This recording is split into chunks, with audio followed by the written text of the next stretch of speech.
The room smelled like expensive cologne and something darker, fear maybe. Amina sat at the polished mahogany table, her hands folded over her notebook, translating the conversation between two men who definitely weren't discussing legal consulting.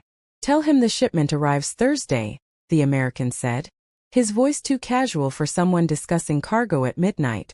Amina translated into Korean, her accent crisp and practiced. The man across from her, Kang Jun-seo, listened without expression. His suit was immaculate, his hands perfectly still on the armrest. Everything about him screamed control.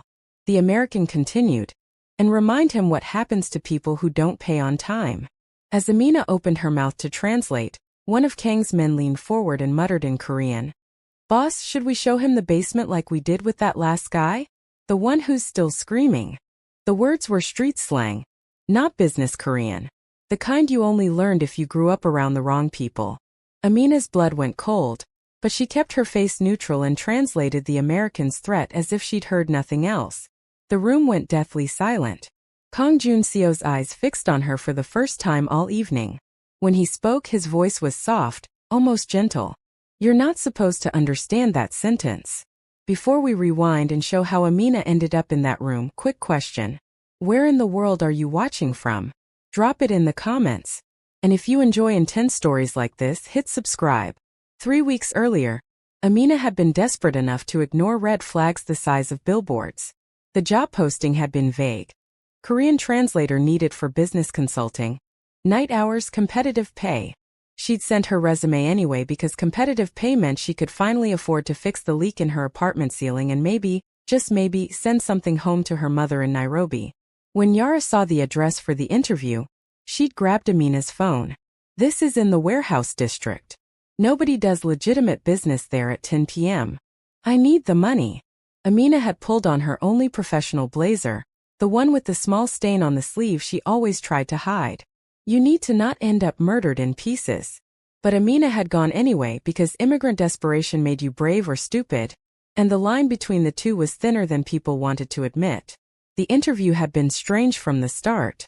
No receptionist, no office furniture.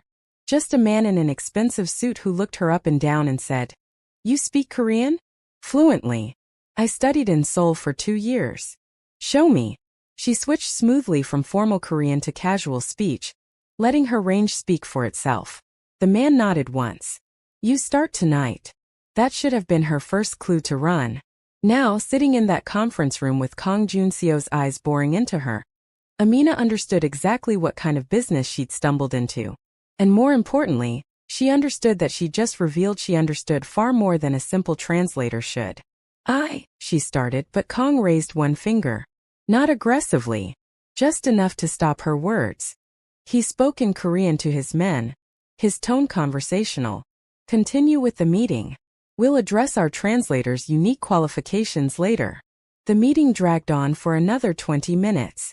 Amina translated mechanically, her mind racing through exit strategies.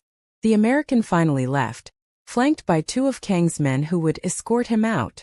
From the way they said it, Amina suspected the escort would be permanent. When the room emptied except for her, Kang, and Mr. Park, Amina stood. "If that's everything, I'll send my invoice." "Sit down." Kang's voice hadn't risen above normal speaking volume, but something in it made her knees buckle back into the chair. Mr. Park moved to block the door. His eyes flicked briefly to Kang, then back to Amina, something unreadable tightening in his expression. Kang folded his hands on the table, studying her like she was a puzzle he couldn't quite solve. "Tell me about Seoul. Where did you study?" "Hongdae area. I did a language immersion program."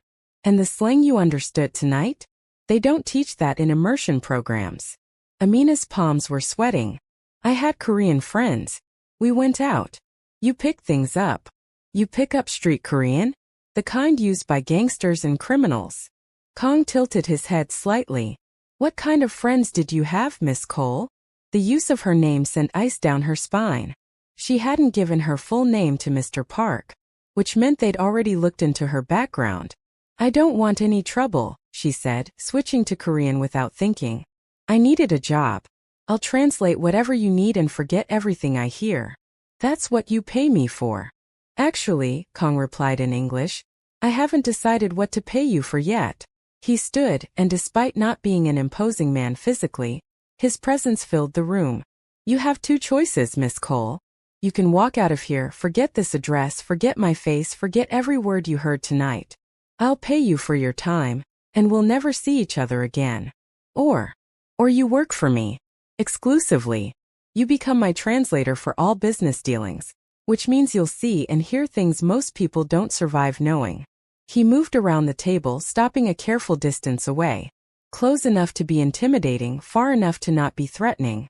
But you'll be protected. Paid well. And as long as you're loyal, you'll be safe. And if I choose the first option? Amina asked, though she already knew the answer. Kong smiled, and it didn't reach his eyes. Then you'd better hope you're very good at forgetting. It wasn't really a choice at all. The first month was a crash course in controlled terror. Amina learned that Kong Junseo ran the Korean underground in 3 states, that his reach extended into legitimate businesses as a cover, and that people who crossed him tended to disappear in ways that made the evening news speculate about gang violence. She also learned that he was meticulous, calm, and never raised his voice. Not when someone skimmed money from his operations. Not when a rival tried to move into his territory. Not even when one of his own men screwed up so badly that Mr. Park had to handle it personally. The violence happened around her, never to her. She'd arrive at warehouses to translate and leave before the cleanup. She'd sit in on meetings where men with hard eyes discussed territory and products, and Kong would dismiss her before any decisions were made. She doesn't need to hear this part, he'd say, and someone would escort her to a car that would take her home. But the strangest thing wasn't the violence or the criminal enterprise. It was the small moments that didn't make sense. Like the time she'd arrived at a meeting exhausted, having pulled an all-nighter studying for her nursing certification exam. Kong had taken one look at her and postponed the meeting. You're not sharp tonight. We'll reschedule. I can work, she'd insisted. I need you sharp, not present. Go home. Sleep. We'll talk tomorrow. Nobody touches her, Kong had said, his voice dangerously quiet. Nobody raises their voice at her. Nobody makes her uncomfortable. Is that understood? Everyone nodded frantically, and the rule had spread through the organization like wildfire. It should have felt protective. Instead, it felt like Kong was marking territory. This is insane, Yara said when Amina finally confessed where her new job actually was. They were in Amina's apartment, speaking in low voices even though nobody could possibly hear them. You need to go to the police. And tell them what? That I'm voluntarily working for a criminal? I'd be arrested too. Then quit. Just stop showing up. You don't quit this kind of job, Yara. Amina wrapped her hands around her coffee mug. He knows where I live. He knows where my mother lives in Kenya. He's probably had me investigated down to my elementary school teachers. So you're just going to keep translating for a crime boss? I'm going to keep translating until I figure out how to get out safely. But even as she said it, Amina wasn't sure she wanted to get out. The money was too good. The protection was too complete. And something about Kang's controlled intensity made her feel more alive than she had in years. Which was probably the most dangerous thing of all. The shift happened on a Tuesday. They were in Kang's actual office for once. A legitimate import-export business that fronted his real operations. Amina was translating a contract with a Japanese distributor when Kang's phone buzzed. He glanced at it and something flickered across his face. Not quite emotion but close. After the meeting he asked her to stay. You're Korean, he said when they were alone. Your accent. Where did you really learn it? I told you, Seoul. No. Your formal Korean is textbook. But your slang, your casual speech, it's Itaewon. That's where the foreign community lives. Where African immigrants and military families and misfits all end up. He leaned back in his chair, studying her. You didn't just visit Korea. You lived there. Amina's throat tightened. 3 years. After my scholarship fell through, I stayed. Taught English under the table. Made friends in Itaewon because they were the only ones who didn't stare at me like I was an alien. And that's where you learn street Korean. That's where I learned to survive. Something in Kang's expression softened almost imperceptibly. I grew up in Itaewon. My father ran a small restaurant there. Most of our customers were foreigners, American military, African students, Whoever ended up in that neighborhood. He paused. Your accent. It reminds me of someone who used to work for my father. A woman from Nigeria. She'd translate when customers came in speaking languages my parents didn't understand. What happened to her? She went home after her visa expired. My father tried to help her stay, but she said home was home. Kang's jaw tightened slightly. She was like you. Smart. Saw everything. Pretended to see nothing. Is that why you didn't kill me that first night? Because I reminded you of her. The bluntness of the question hung between them. Kang met her eyes steadily. I didn't kill you because killing you would have been wasteful. You're useful. But yes, your accent made me curious. That's a hell of a reason to stay alive. Most people stay alive for worse reasons. They sat in silence for a moment, the city lights casting shadows across his desk. Amina realized this was the most Kang had ever revealed about himself. He was always the one asking questions, controlling conversations, gathering information. This small glimpse behind the mask felt intimate in a way she couldn't quite name. Why did you really stay in Korea? He asked. Because going home meant admitting I'd failed. Failed at school, failed at making something of myself. At least in Korea, I was still trying. And now? What are you trying to do now? Amina laughed bitterly. Survive. Same as always. No, Kang leaned forward. You're too smart to be just surviving. You're planning something. Maybe planning to leave. Maybe planning to use what you know about me as leverage somewhere down the line. He held up a hand before she could protest. I'm not accusing you. I'm telling you the truth about what you're doing. Even if you haven't admitted it to yourself yet.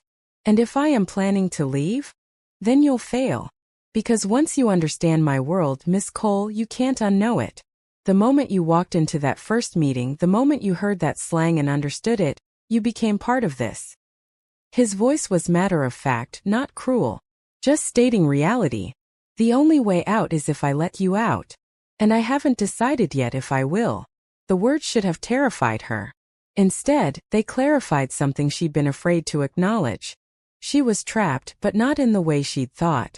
The trap wasn't physical. It was the way her heart rate kicked up when Kang looked at her. The way she found herself dressing more carefully for meetings. The way she noticed the rare moments when he almost smiled. She was falling for her captor, and they both knew it. The night everything changed started like any other night. Amina arrived at a warehouse in Queens where Kang was meeting with a supplier from California. The usual setup. Guards at the doors, tension in the air, business conducted in low voices. She translated the negotiation, watched Kang's micro-expressions to gauge when to soften language and when to let the threat come through clearly. They were finishing up when Mr. Park's phone rang. He stepped away, answered, and when he came back, his expression was grim. We have a problem, he said in Korean. Lee faction knows about tonight. They might move on us. Kang didn't react visibly, but Amina felt the temperature in the room drop. How many? Unknown. Sources say at least 10, maybe more. Evacuate everyone non-essential. Get the California people out through the back. Miss Cole. He turned to her. You're leaving. Now. I can help. You can leave. That's an order, not a suggestion. Two of his men moved to escort her. But before they reached the door, gunfire erupted outside. The sound was deafening in the enclosed space, and Amina dropped instinctively as Kang's men returned fire. Everything happened in a blur. Someone dragged her behind a concrete pillar. Kang was shouting orders in rapid Korean. Mr. Park was on his phone coordinating backup. The California suppliers were scrambling for cover, and the air smelled like gunpowder and fear. Then suddenly hands grabbed Amina from behind. She tried to scream, but a cloth covered her mouth and the world went sideways. When she came to, she was in a different warehouse, her hands zip-tied to a chair. Her head pounded and her mouth tasted like chemicals. 3 men stood around her speaking Korean. Sure it's his translator? Positive. Park confirmed it. Then we have leverage. The pieces clicked together in Amina's foggy mind. This wasn't a random attack. This was calculated. Someone had specifically targeted her to get to Kang. One of the men noticed she was awake and crouched in front of her. You understand Korean? She considered lying, but what was the point? Yes. Good. That makes this easier. We're going to call your boss and you're going to tell him exactly what we say. If you don't, we'll hurt you in ways that don't show up clearly on video. Understand? Amina's mind raced. If they were calling Kong, it meant they wanted something. Which meant she was valuable. Which meant they wouldn't kill her immediately. I understand, she said. The call was brief. They put her on video, showed Kong she was alive but restrained. The man in charge, she heard them call him Choi, laid out the terms. Territory concessions. A cut of the port operations. And a public admission that Kang's organization was weakening. Through the grainy video feed, she saw Kang's face. It was the first time she'd ever seen him look truly dangerous. Not calm dangerous, but barely controlled rage dangerous. Let me speak to her, Kong said. Choi laughed. You'll speak to her when we're done negotiating.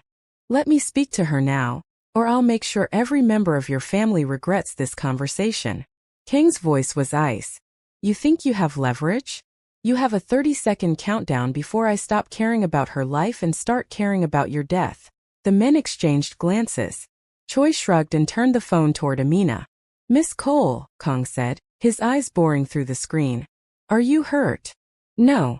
I'm okay. That's good. That's very good. Because I need you to stay okay for a little while longer. Can you do that? I think so. I'm going to get you out. You believe me? Amina swallowed hard. Yes. Good. Stay smart. Stay calm. Then his eyes flicked to something off-screen, and the faintest hint of a smile touched his lips. And when things get loud, hit the floor. The call ended. Well, Choi said, turning back to his men. That went. The explosion came from the east wall. Amina threw herself sideways as the chair tipped over, hitting the concrete hard enough to bruise. Gunfire erupted again, but this time it was coordinated, precise. Kang's men poured through the breach, and within 90 seconds, the warehouse was secured. Kong himself cut the zip ties from her wrists, his hands steady despite the chaos around them. You're okay. I've got you. Amina's hands were shaking so hard she could barely feel her fingers. How did you find me so fast? You're always trackable. There's a chip in your work phone. He helped her stand, his hand supporting her elbow. I told you. As long as you work for me, you're protected. You tracked me? This whole time. This whole time. He didn't look apologetic. Would you rather I hadn't? She wanted to be angry, wanted to feel violated. But all she felt was a twisted kind of relief. No. I'm glad you did.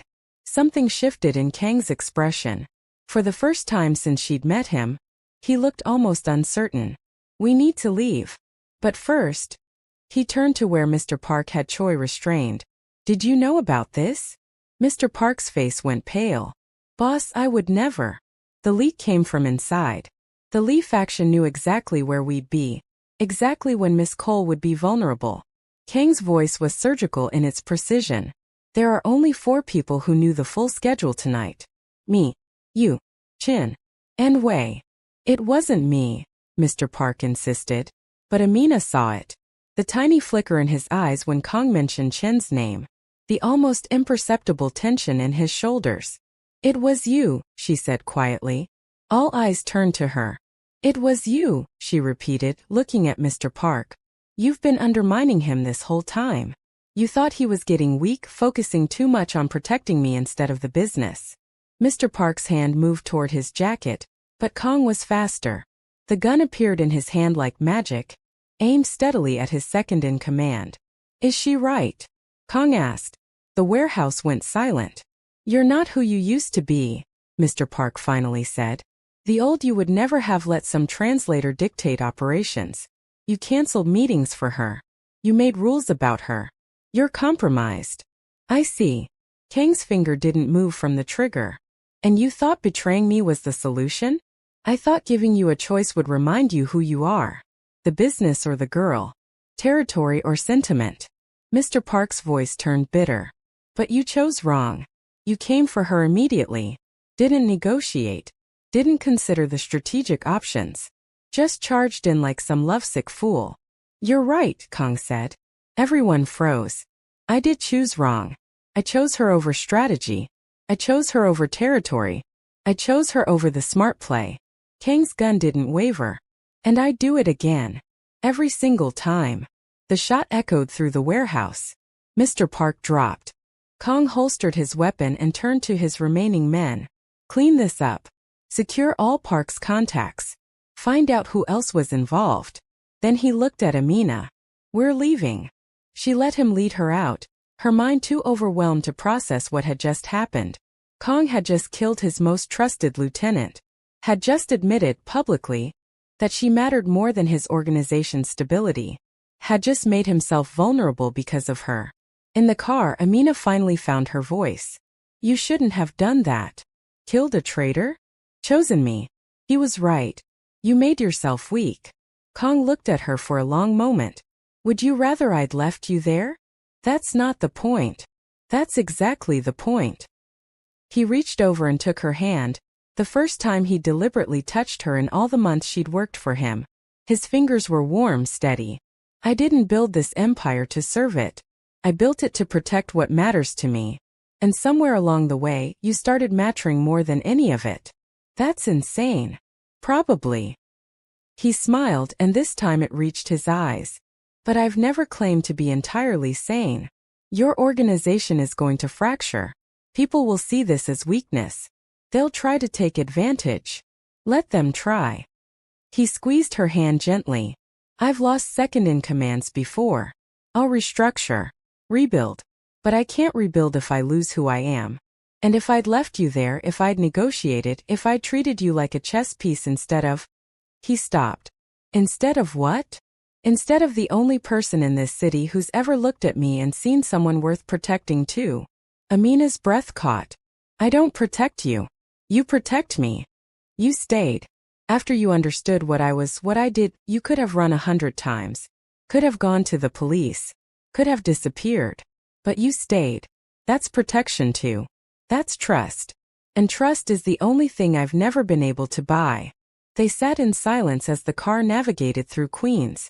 Amina's hand stayed in his, and she realized with startling clarity that she'd stopped being afraid of him weeks ago. Somewhere between the careful distance he maintained and the fierce protection he provided, she'd fallen for the man who built walls around everyone except her.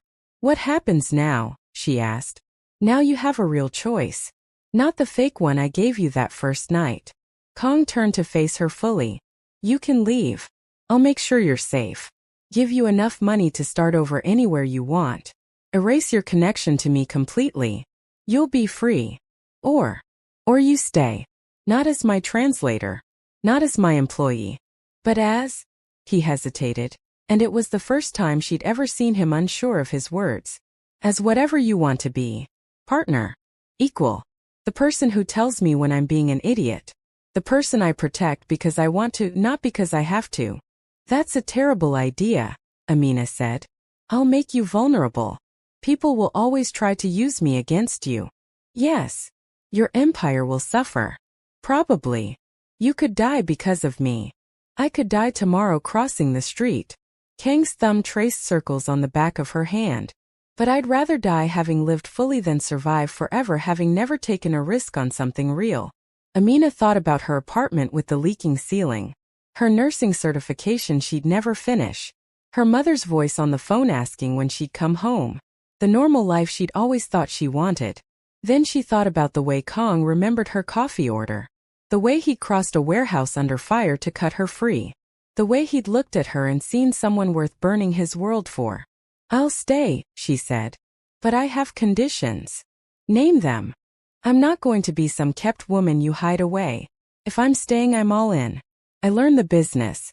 I become actual protection, not just a liability. Done. And when this inevitably falls apart because I'm terrible at crime and you're terrible at relationships, you don't get to kill me to keep secrets. Kang's laugh was genuine.